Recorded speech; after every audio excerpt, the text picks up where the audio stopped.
You know, the fact that these agents put so much emphasis on intelligence and getting close to their enemies has always been fascinating. But at Tortuga, they completely messed up. Remember, Tortuga was supplying intel for a major drug bust operation. When the cartel found out, they hit back hard. So, how did these experienced agents completely miss the trap? What threw them off? And more importantly, how did the cartel learn that Tortuga was an informant? The answer to all these questions boils down to one name: Juan Bolsa. Who is Juan Bolsa? Juan Bolsa is a high-ranking cartel member who controls the northern border for Don Iladeo, specifically the Juarez-El Paso route. Everything that crosses that border is under his command. Plus, he has an ace up his sleeve. His brother is the police chief. This allows Bolsa to get advance notice of any operations the state might launch against him. So, the first logical assumption is that he found out about Tortuga snitching this way. It's a possibility, but there's more to it. We often see Juan Bolsa with Marco and Leonel. The Salamanca cousins were originally Hector Salamanca's enforcers. But after Hector's stroke, control of these two ruthless men passed to Bolsa. So, on top of the general fear the cartel inspires, you have the terror the cousins bring to the region. This combined fear might have been enough to get one of Tortuga's own men to flip and talk. Once that happened, Tortuga would have been under Bolsa's close surveillance. This surveillance is actually visually emphasized in the show with the camera angles. The agent's overconfidence? Now.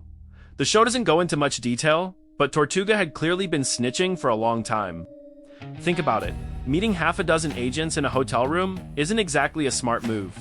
It's reckless. This suggests the agents were moving way too comfortably, way too confidently. If you look at Tortuga's history with Bolsa, it seems Tortuga betrayed him many times. So, why did Juan Bolsa wait? He could have just taken Tortuga out immediately. Bolsa wanted the agents to feel relaxed and sloppy. He knew that the resulting blow would be far more devastating. This strategy of Bolsa's is outlined in the very Art of War book Wenk is so fond of. The book says the way to deceive the enemy is to present them with a false image. If we appear weak, disorganized, or unprepared when we are actually strong, the enemy falls for it and becomes overconfident. Then, we lure them to the area we want by offering small advantages or tempting opportunities. This bait tactic gets the enemy moving like a hungry fish. Once we fully understand the enemy's position and intent, we launch our attack at the right time and place to ensure total victory. The bar scene. Tortuga goes to a bar when he should be dealing with a shipment, talking down to the people there, telling stories about the rich and the poor. What struck me in that scene was the utterly menacing atmosphere. There are all these people and absolutely no one is talking. The patrons aren't even responding to Tortuga with the slightest facial expression, let alone verbally. It's unnerving. The bartender warning Tortuga not to drink too much is another interesting detail.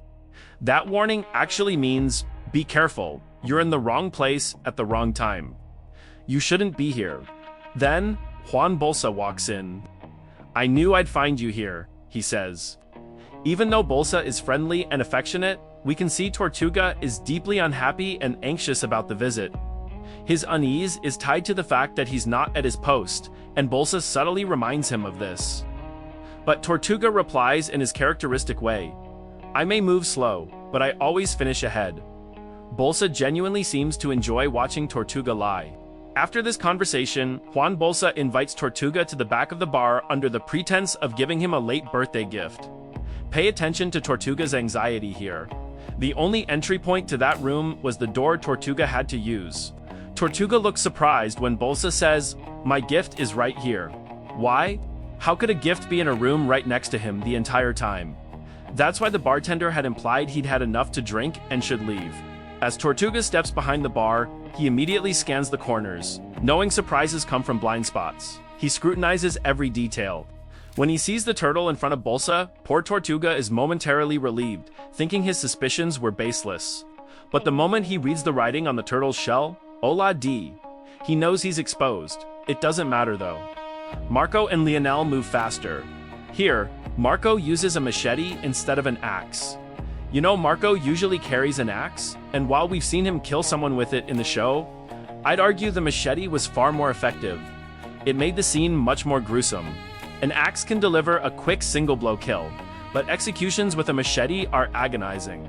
long screams are inevitable. It's also worth noting that in real life, cartels often use machetes, not axes, for this kind of work.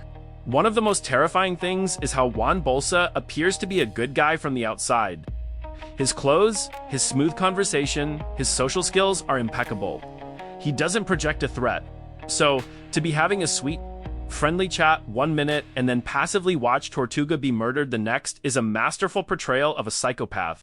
Marco and Lionel quickly separate Tortuga's head from his body, place it on a turtle with C4, and send it straight to the agents. That's the explosion that messed with Hank's mind and blew off Wang's leg. The scene details are stunning, even without slow motion. If you look closely, you can even see Wang's severed legs sailing through the air. The bottom line, in the end, Bolsa is perhaps one of the most impactful characters despite his limited screen time. This man is not a killer like Hector, nor is he a genius like Gus. He's somewhere in the middle. Don Eladio's right-hand man. The nightmare of Juarez, Juan Bolsa, was always a step ahead of the agents. That's why he didn't even need to interrogate Tortuga. He already knew everything. And as for Tortuga's betrayal, it was an absolutely idiotic decision in terms of risk versus reward. Drug cartels execute informants, especially those working for rival cartels, by decapitation.